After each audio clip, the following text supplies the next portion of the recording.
Bonjour amis de l'histoire antique, je vous présente aujourd'hui une vidéo sur les relations entre les Grecs et les Arabes, donc dans le cadre de mon cycle consacré aux relations entre les Grecs et les peuples voisins. Donc ces interactions, parfois méconnues ou peu documentées, témoignent pourtant d'échanges culturels et commerciaux qui se sont développés sur plusieurs siècles et qui ont connu leur apogée à la fin de la période hellénistique. Donc si Hérodote ainsi que d'autres auteurs classiques évoquent les Arabes à travers des récits souvent teintés de mythes, les découvertes archéologiques et l'analyse des sources antiques permettent de mieux comprendre la nature de ces interactions qui ont été fructueuses, surtout dans le domaine commercial, notamment à l'époque de l'Empire séleucide. Donc l'influence hellénistique sur le puissant royaume des Nabatéens a été très importante, ainsi que le montre le célèbre site de Pétra, donc en Jordanie actuelle. Enfin, une tradition arabe et islamique dépeint Alexandre le Grand comme un héros conquérant, mais aussi un envoyé divin. Et donc, concernant mes sources, je m'appuie essentiellement sur des pages Wikipédia francophones, auxquelles j'ai contribué pour certaines, ainsi que des pages anglophones donc, que j'ai traduites, ainsi que sur des ouvrages historiques de référence. Donc, tous les liens sont en description. Alors voyons au premier point les origines ainsi que l'histoire des Arabes durant l'Antiquité. Donc les Arabes sont un groupe ethno-linguistique de langue sémitique originaire de la péninsule arabique, appelée Al-Jazira ou l'île en arabe. Et donc le mot français arabe provient du latin arabus, lui-même issu du grec ancien arabs. Donc son étymologie, on verra, demeure assez obscure. Alors la première utilisation documentée du mot arabe en référence à un peuple apparaît dans une inscription écrite au IXe siècle avant notre ère, en akkadien. Donc cette inscription utilise le terme arabe pour désigner des populations de la péninsule arabique combattant donc avec les Araméens contre les Assyriens.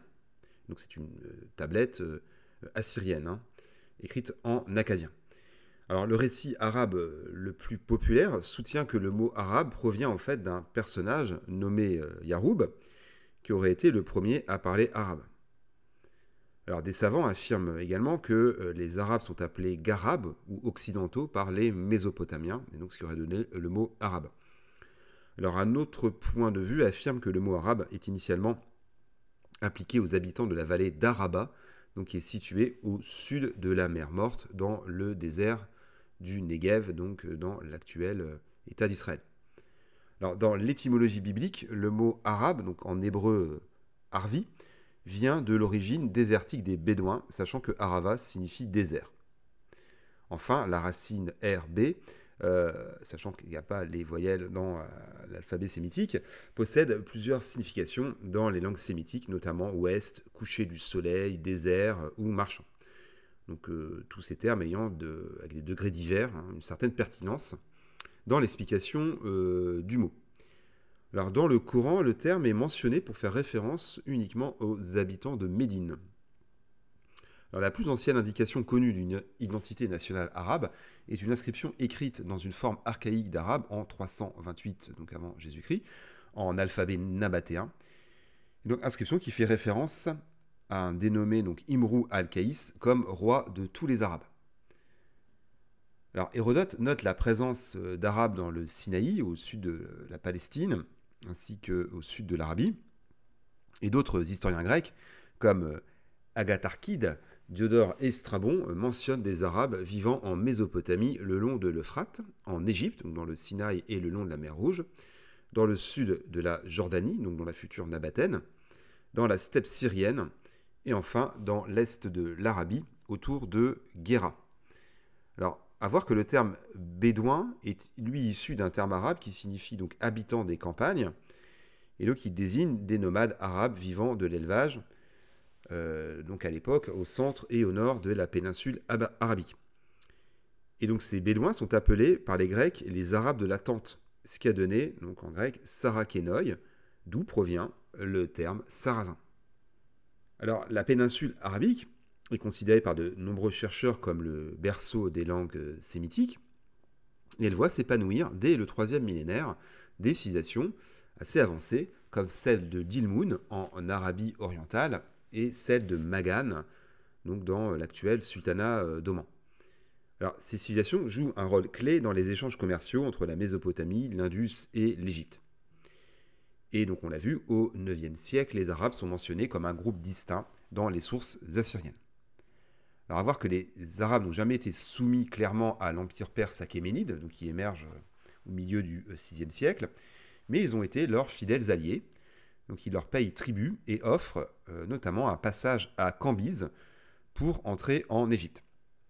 Alors, les Nabatéens, initialement nomades, s'imposent comme un puissant royaume à partir du IIIe siècle, et ils dominent les routes commerciales et rivalisant donc avec les Séleucides et les Lagides.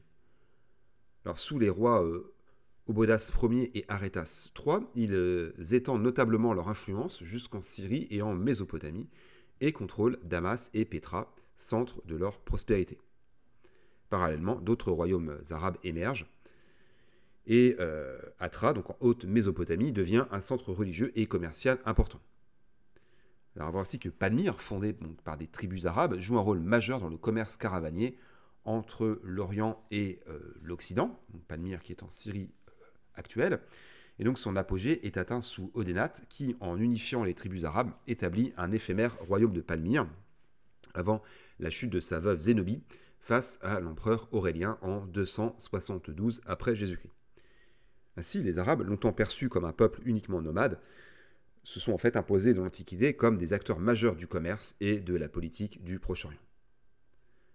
Alors d'un point de vue géographique, l'Arabie du Sud, soit le Yémen actuel, est appelée Arabie heureuse par les auteurs gréco-romains en raison de ses richesses agricoles rendues possibles par un régime de mousson. Alors ses habitants, essentiellement sédentaires, témoignent d'une grande habileté dans la mise en œuvre d'ouvrages hydrauliques. Et donc cette région produit et exporte surtout des aromates, notamment l'encens, qui est appelé aussi l'oligan, ainsi que de la myrrhe. Et il commerce avec la Méditerranée orientale, l'Égypte, l'Inde, l'Éthiopie et la Corne de l'Afrique. Alors pour les Gréco-Romains, l'Arabie heureuse s'oppose par son nom aux autres Arabies, soit l'Arabie pétrée autour de Pétra, donc en Jordanie actuelle, qui est la capitale donc, des Nabatéens, et l'autre Arabie, c'est l'Arabie déserte, donc ainsi que décrite notamment dans l'Antiquité par Claude Ptolémée. Alors voyons en deuxième partie les Arabes dans les sources grecques. Alors, les relations entre les Grecs et les Arabes ont principalement été commerciales, mais ça n'empêche que les récits des géographes et historiens grecs témoignent d'une curiosité persistante à l'égard des peuples d'Arabie. Ainsi, les Arabes sont mentionnés par quelques sources littéraires grecques, à voir que donc Hérodote décrit leur profonde religiosité et leur présence dans l'armée perse du temps des guerres médiques. Aristote évoque, lui, dans l'histoire des animaux, la faune et la flore d'Arabie. Il évoque notamment le mythe du phénix, censé provenir de ce pays. Il parle également de certaines espèces de serpents et d'autres animaux exotiques que l'on trouve, selon lui, en Arabie. Et donc, dans la météorologie, Aristote discute des climats et des caractéristiques géographiques de différentes régions, y compris l'Arabie, qu'il associe aux terres arides et désertiques. Alors, ces références chez Aristote témoignent d'une connaissance indirecte de la région, probablement issue des récits de voyageurs et de marchands grecs. Pensons notamment au périple du pseudo-Skylax et au récit de Ctésias, donc qui fut médecin à la cour perse. Alors d'autres auteurs grecs comme Ératosthène et Artémidore d'Éphèse, tous deux cités plus tard par Strabon, parlent des tribus arabes. Alors quant au nom qu'elles portent, ils ne veulent pas les reproduire à cause, disent-ils, de leur affreuse consonance. Alors Diodore raconte que les Nabatéens, donc une puissante tribu arabe, vivent dans un pays sans eau, pillent leurs voisins et que jamais personne n'est parvenu à les soumettre. Enfin, Strabon décrit donc, dans sa géographie l'Arabie et ses richesses, et donc il rapporte les témoignages des explorateurs grecs ayant voyagé à travers la région, notamment ceux de l'expédition envoyée par Ptolémée II pour cartographier les côtes de la mer Rouge. Alors, tous ces récits confirment l'intérêt des Ptolémées pour le contrôle des routes commerciales arabiques.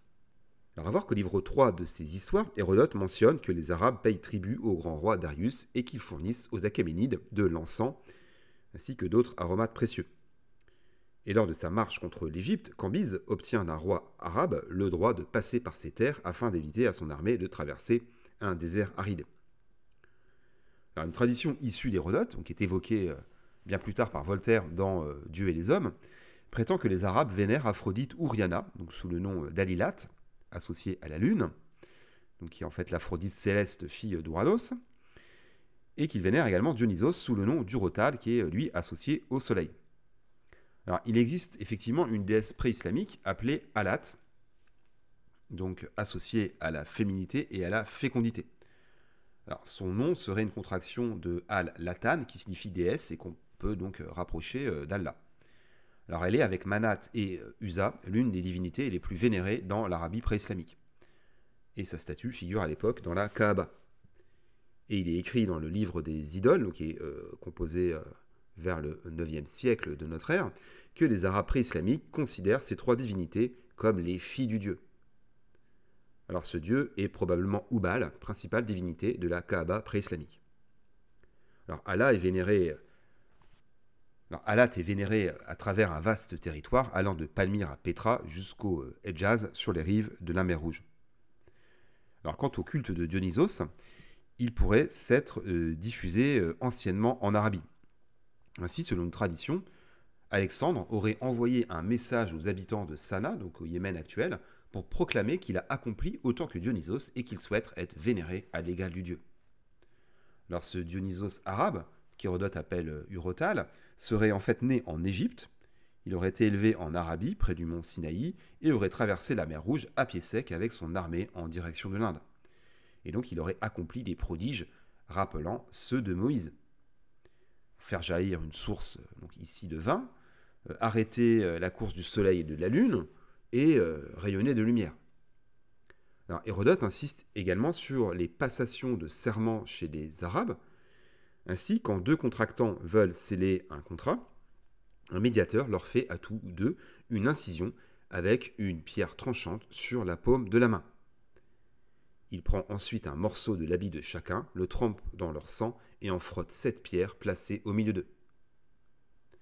Enfin, au livre 7, Hérodote mentionne que les Arabes font partie de l'armée de Xerxès lors de l'invasion de la Grèce en 480. Et donc les guerriers portent de longs vêtements, possèdent des arcs longs qui se bandent des deux côtés et montent des chameaux rapides. Alors à voir que le contingent arabe occupe le dernier rang dans l'armée perse, car les chameaux effraient particulièrement les chevaux. Alors voyons en thème numéro 3 les relations entre les Séleucides et les Arabes. Alors le royaume séleucide, issu du démembrement de l'empire d'Alexandre, s'étend sur un immense territoire allant à son apogée de l'Anatolie à la frontière de l'Inde. Et dans cet espace hétérogène, la péninsule arabique occupe une place singulière à la croisée des routes commerciales reliant le Levant, la Mésopotamie et l'Orient. Alors, les relations entre les Séleucides et les Arabes sont marquées par des échanges économiques intenses, des interactions diplomatiques, mais aussi quelques conflits sporadiques, particulièrement dans les régions frontalières de l'Arabie pétrée et du désert syrien. Alors, dès le règne de Séleucos, les Séleucides cherchent à contrôler les axes commerciaux reliant à la Méditerranée aux territoires orientaux.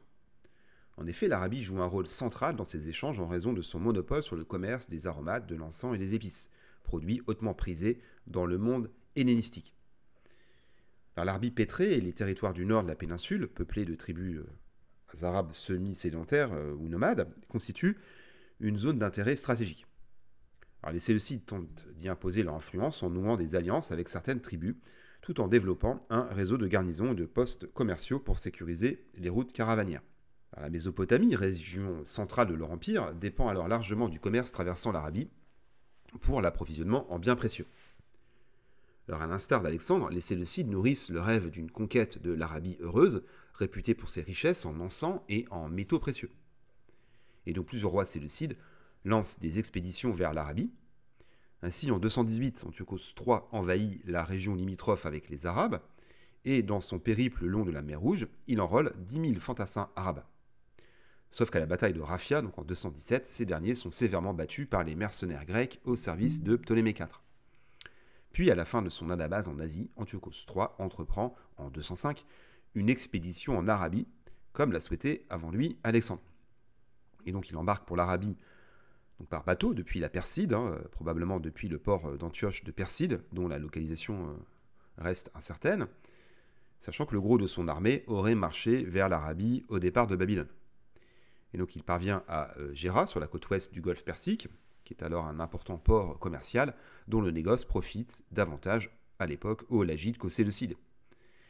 Et donc il obtient le versement d'un important tribut en prix de la liberté des guerriens. Et donc après une escale à Tylos, actuel Bahreïn, il embarque finalement pour Séleucie du Tigre en 204 avant de tourner ses ambitions vers l'Occident et de se confronter aux Romains. Alors son fils Antiochos IV, qui est connu surtout pour s'être heurté aux Judéens, pensons à la révolte des Maccabées, conduit lui aussi une expédition contre les Nabatéens en 165. Cependant, l'expédition ne connaît pas de succès et se trouve interrompue par la mort soudaine du roi en Perside, alors qu'il prépare une campagne contre les Parthes. Alors d'autres souverains séleucides ont également interagi avec les tribus arabes. Ainsi, le futur Antiochos VI a été mis en sécurité par son père, l'usurpateur Alexandre Balas, qui se fait passer pour un fils d'Antiochos III, donc chez un chef arabe, pour le soustraire à la menace de Démétrios II. En 144, le stratège Diodote le place sur le trône, mais il est rapidement éliminé. Alors, au début du 1er siècle, la Syrie, dernier reliquat du royaume séleucide, sombre dans l'anarchie, chaque cité avançant son prétendant parmi les 5 fils d'Antiochos VIII. Et dans ce contexte chaotique, les Nabatéens occupent la Syrie méridionale après avoir évincé Antiochos XII de Damas. Et en 64, Pompée finit par détrôner Antiochos XIII qui se réfugie chez un protecteur arabe, mais ce dernier l'élimine pour plaire à Pompée, marquant la fin de la dynastie séleucide. Alors, voyons en thème numéro 4 les liens commerciaux. Alors, les relations entre Grecs et Arabes ont avant tout été marquées par un commerce florissant. L'Arabie joue en effet un rôle clé dans les routes commerciales reliant l'Inde, l'Afrique et le monde méditerranéen. Les marchands grecs, notamment ceux des cités de la mer Égée et d'Alexandrie, échangent des produits manufacturés, comme des armes, des céramiques ou des textiles, contre des épices, des aromates, de l'or et des pierres précieuses en provenance d'Arabie. Alors l'encens et la myrrhe sont alors très prisés dans le bassin méditerranéen. Donc le premier pour les cultes religieux, la seconde en parfumerie, en médecine ou dans le cadre de préparation funéraire.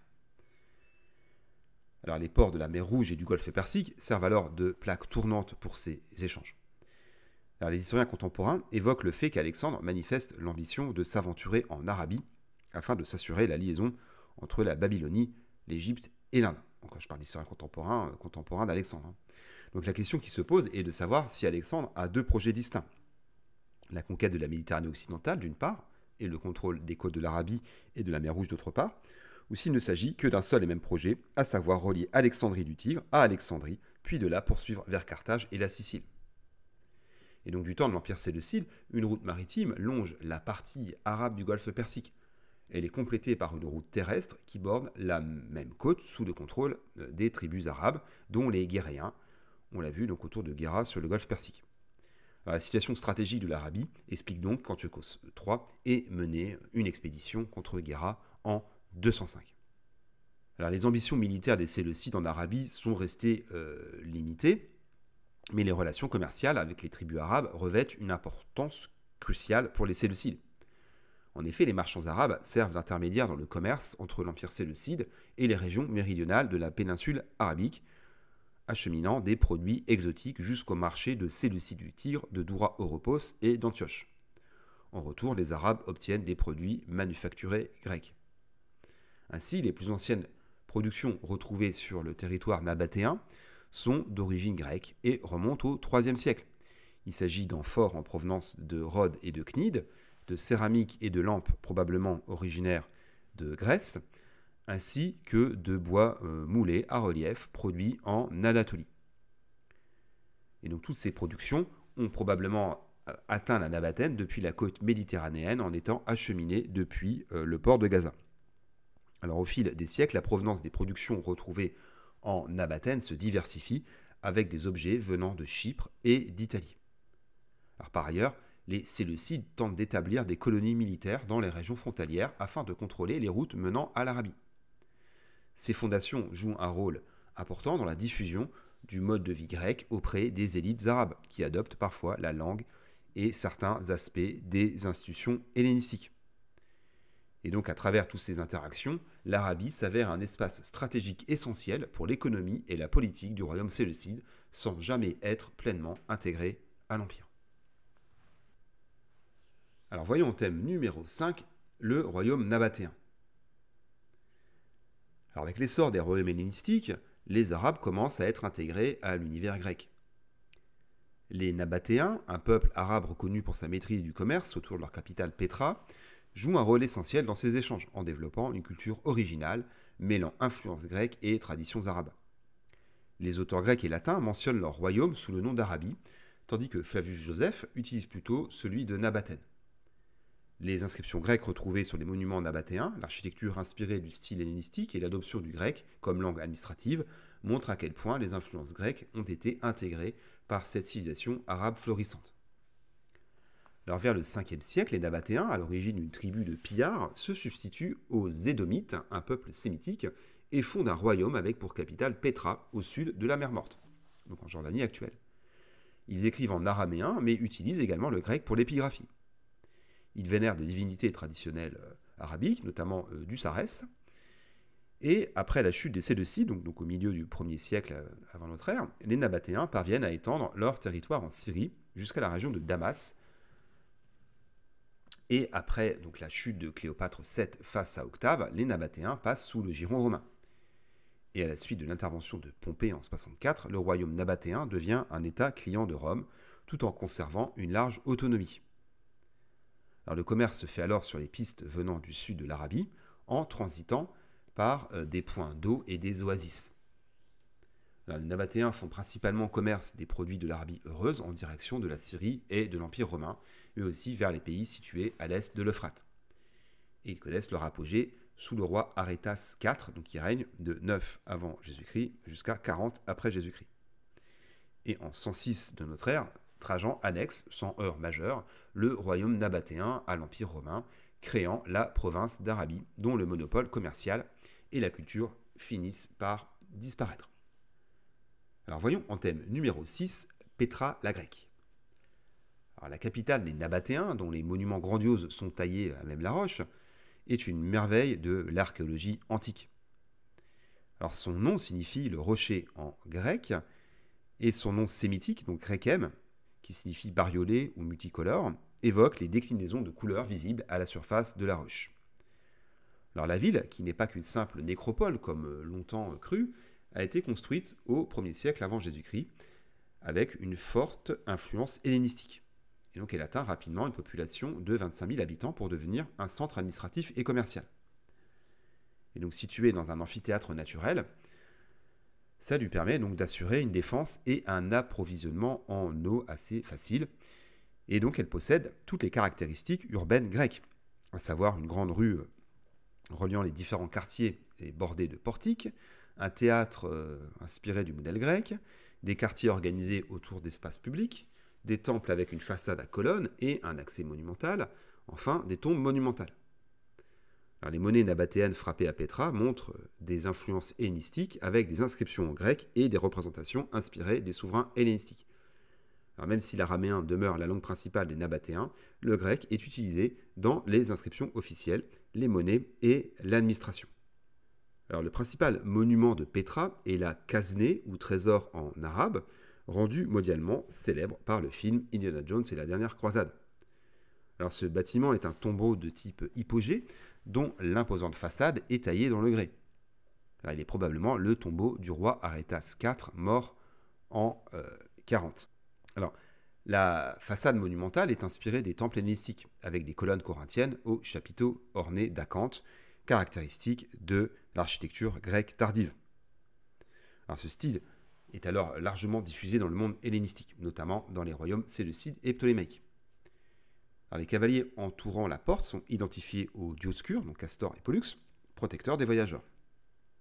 Le tholos, surmontant l'entrée, est influencé par l'art architectural d'Alexandrie. Et donc cette structure circulaire a d'ailleurs été reprise par Hérode pour son palais de Massada. Alors, à l'intérieur du tholos est placée une statue d'une divinité grecque, l'Agathée Tyché, soit la bonne fortune. Alors ça pourrait être aussi une divinité syncrétique mêlant Tyché et Isis. Et donc cette divinité tient une corne d'abondance et une patère, c'est-à-dire une coupe à boire pour offrir des libations. Alors de part et d'autre de la Tholos se trouvent des Amazones et des victoires ailées, autres éléments typiquement grecs. Alors la Casnée de Pétra est un exemple frappant de synthèse culturelle entre le monde arabe et l'héritage grec. Et donc les Nabatéens, au contact des royaumes hellénistiques, intègrent des éléments typiquement grecs, donc surtout alexandrins, dans leur propre tradition funéraire, donnant naissance à un style unique, témoin des interactions dans l'Antiquité entre des cultures pourtant éloignées.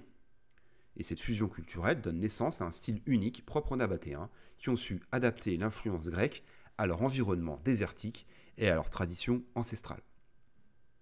Alors voyons en septième et dernière partie Alexandre dans la tradition arabe. Alors dans la tradition arabe puis islamique, Alexandre le Grand est perçu non seulement comme un conquérant exceptionnel, mais aussi comme un roi sage inspiré par la volonté divine. La légende des exploits d'Alexandre s'incarne d'abord dans le récit du pseudo-Callisthène, l'auteur se faisant passer pour le biographe officiel d'Alexandre, donc récit qui a été composé au IIIe siècle de notre ère à Alexandrie. Et donc c'est ce texte qui a inspiré plus tard le roman d'Alexandre qui lui est composé donc au XIIe siècle. Et donc ce texte du pseudo-Callisthène a connu plus d'une centaine de recensions, traductions et dérivations et a été traduit dans presque toutes les langues vernaculaires européennes et dans les principales langues du monde islamique, donc le persan, l'arabe et le turc. À voir aussi qu'il a été traduit dans des langues des régions islamisées d'Afrique et d'Asie, allant du Mali à la Malaisie. Alors, les versions arabes du roman d'Alexandre ont été, en tout cas je parle du texte du pseudo-Callisthène, ont été traduites à partir du syriaque, donc qui est une langue précurseur de l'arabe, du latin et de l'hébreu tout au long du Moyen-Âge. Ainsi, le Kissat al-Iskandar, histoire d'Alexandre et des choses merveilleuses qu'elle contient, est une recension de la légende syriaque d'Alexandre, composée vers le début du IXe siècle. Le Kissat d'Ul-Karnaïn, qui est l'histoire de Dul-Karnaïn, on verra donc le bicornu, est une légende hispano-arabe d'Alexandre conservée dans deux manuscrits du XIVe siècle, reposant probablement sur une traduction arabe de la légende syriaque d'Alexandre, produite en Al-Andalus au IXe siècle. Quant au Sirat al-Iskandar, donc la vie d'Alexandre, il a été rédigé au XIIIe siècle à partir d'une tradition orale, et il est le plus long récit en arabe de la vie d'Alexandre, avec 305 folios, ce qui fait tout de même 600 pages. Et donc ces histoires d'Alexandre sont à cette époque considérées comme historiquement factuelles par les personnes qui les ont transmises, et sont aussi à l'époque lues que la Torah, le Coran ou la Bible. Par ailleurs, des textes alexandrins figurent parmi les premiers textes connus traduits d'autres langues en arabe, comme les lettres d'Aristote à Alexandre, donc composées au 8e siècle à partir de lettres apocryphes destinées à confirmer la réputation d'Alexandre en tant que souverain sage. Enfin, une tradition encore largement partagée de nos jours rapproche Alexandre de Dul al-Karnaïn, donc littéralement celui qui a deux cornes, voire celui de deux époques, donc personnage cité dans le Coran à la sourate 18, dite de la caverne, donc sourate composée de 16 versets. Alors cette identification se retrouve dans des ouvrages islamiques très anciens, comme la biographie de Mahomet par Ibn Isaac et le commentaire du Coran par Muqatil ibn Sulaiman, tous deux composés au 8e siècle. Alors, il est écrit dans le Coran que Dul al-Karnaïn a édifié un mur d'airain pour se prémunir des attaques des Yajouj et Majouj, donc les Gog et Magog de la tradition biblique, car ces deux peuples barbares venus du nord annoncent des temps apocalyptiques. Néanmoins, Dul al-Karnaïn prédit que ce mur sera réduit en poussière à la fin des temps. Alors, les historiens et exégètes qui soutiennent que Dul al-Karnaïn est bel et bien Alexandre fondent leur argumentation sur la version syriaque, donc du texte du pseudo-Callisthène, donc version composée au 6e siècle, dans laquelle il est écrit clairement qu'Alexandre a fait ériger un mur afin de contenir les peuples barbares, ici peut-être en fait les Scythes et les Amazones. D'ailleurs, une légende attribue à Alexandre la construction d'une muraille dans le nord de l'Iran actuel, appelée de nos jours encore la digue d'Alexandre. Bon, même si elle date plutôt de la période sassanide. Enfin, le bicornu serait une allusion aux cornes de bouc de Zeus Ammon portées par Alexandre sur des monnaies à partir du 4e siècle. Donc ces pièces circulent alors dans tout l'Orient et servent d'ailleurs de modèle aux monnaies arabes, sachant que le mot dirham provient du grec drachme. Alors au Xe siècle, l'historien perse Tabari a donné une autre explication quant à l'origine de la relation aux cornes. Selon lui, Alexandre est appelé Dul al-Karnaïn, car il est allé d'un bout à l'autre du monde, le mot karn signifiant corne, et les extrémités du monde sont appelées cornes, généralement dans le monde arabe. Alors à voir qu'un Al-Iskandar d'Ul-Karnaïn est mentionné dans des passages des Mille et une nuits, ce qui renforce l'idée qu'il s'agit bien d'Alexandre, qui est mentionné à la Sourate 18. Alors selon cette tradition, Alexandre n'est pas représenté dans le Coran comme un personnage historique, un grand conquérant ou un prophète, mais plutôt comme un messager divin, une sorte d'archange, à l'image de Gabriel ou de Michel. Il a aussi la figure du roi justicier, défenseur de la foi. Alors à voir toutefois que plusieurs théologiens et historiens musulmans médiévaux, je vous épargne les noms, réfutent l'idée selon laquelle Dur al-Karnaïn serait en fait Alexandre et font remonter le personnage coranique à l'époque d'Ibrahim, donc Abraham, voire à Salomon. Alors d'autres érudits islamiques penchent pour l'identifier au roi achéménide Cyrus le Grand ou Darius Ier.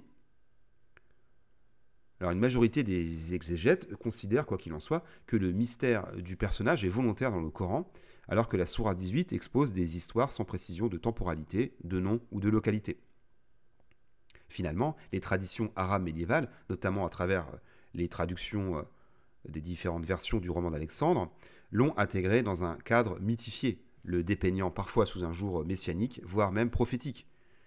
Et donc dans le monde islamique, son image oscille, encore maintenant, entre celle du héros civilisateur, du souverain idéal et du serviteur de Dieu, témoignant de l'ampleur de l'héritage symbolique qu'il a laissé, bien au-delà des récits strictement historiques. En conclusion, dans la littérature grecque classique, les Arabes sont représentés comme un peuple exotique vivant aux confins du monde civilisé. Certains auteurs soulignent également leur rôle dans le commerce et leur maîtrise des voyages à travers le désert. Cette perception oscille entre fascination et méconnaissance, sachant que les contacts directs ont souvent été limités aux routes commerciales et aux alliances ponctuelles.